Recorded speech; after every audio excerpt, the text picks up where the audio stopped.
Since the dawn of time, man has told stories, recollections of past experiences to be passed down from one being to another.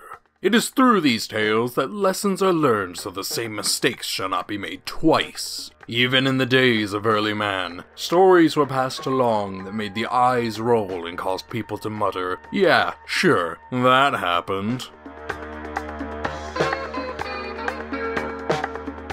One time at Starbucks on my cup they wrote, "Fuck, I can't remember your name." Oh yeah, well one time on my cup they wrote, "You made this up for notes." I played this the night before my history test. I was asked to write down Gandhi's greatest achievement.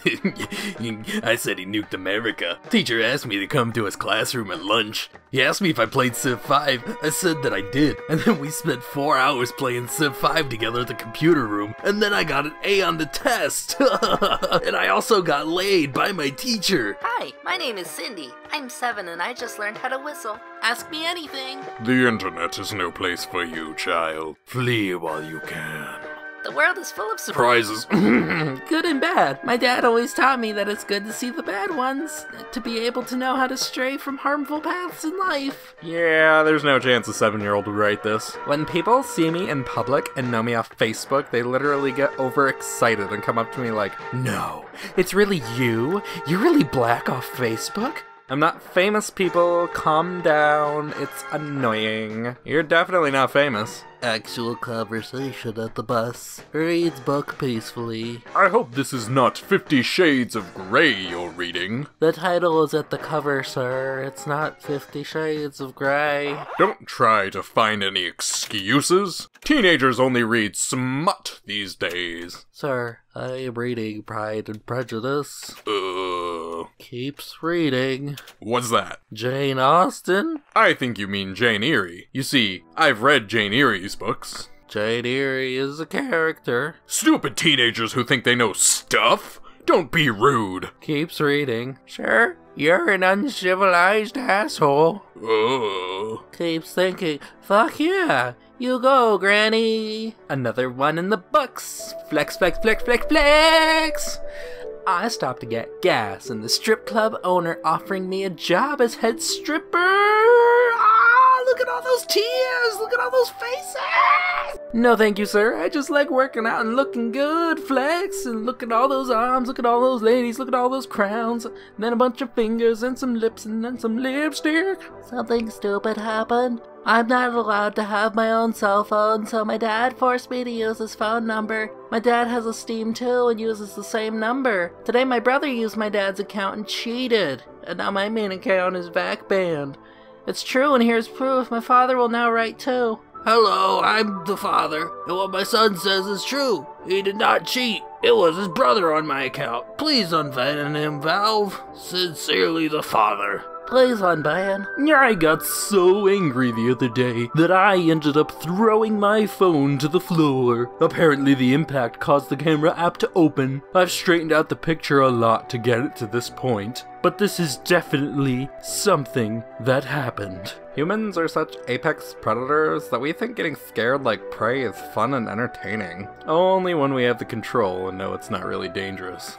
That's where you're wrong. I once outran the entire university police force and their German shepherds when I was a freshman in college. I had no control over the situation, and that's what made it so fun. They would have beaten the shot out of me if they would have caught me, especially the dogs. So I was peeing in a urinal at school, and I guess I was standing too far back, and a kid saw my dick, and he was like, "Holy shit, I've only seen dicks that big in porn. You're like a god." I'm laughing so hard. I love it when kids see my penis.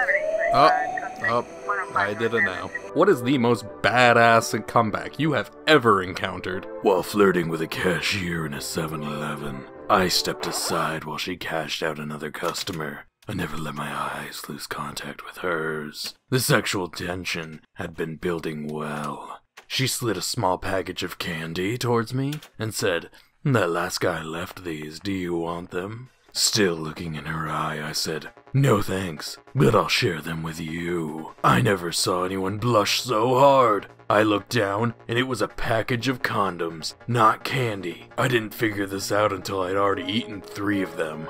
I am head of a large venture capitalist organization. I employ about 100 analysts in Manhattan, and we have a 12,000 square foot office that's always busy and bustling. I'm always at the office making sure everyone is doing analysis. Well, one weekend I thought I could trust my employees to manage themselves. I was invited to speak at a public event in Atlanta, but it ended up getting cancelled due to the building it was supposed to be held in unexpectedly collapsing. No big deal, don't look into that. Well, I headed back up to the office on Sunday, a day earlier than was expected. I take the elevator up to my floor, open the door to the office, and...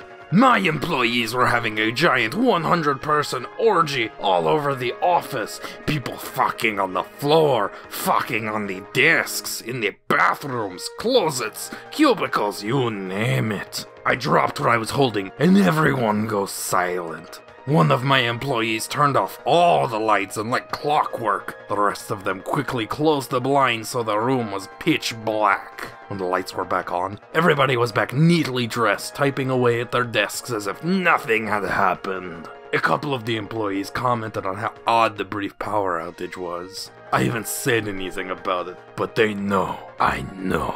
Holy shit, that's insane. Wow.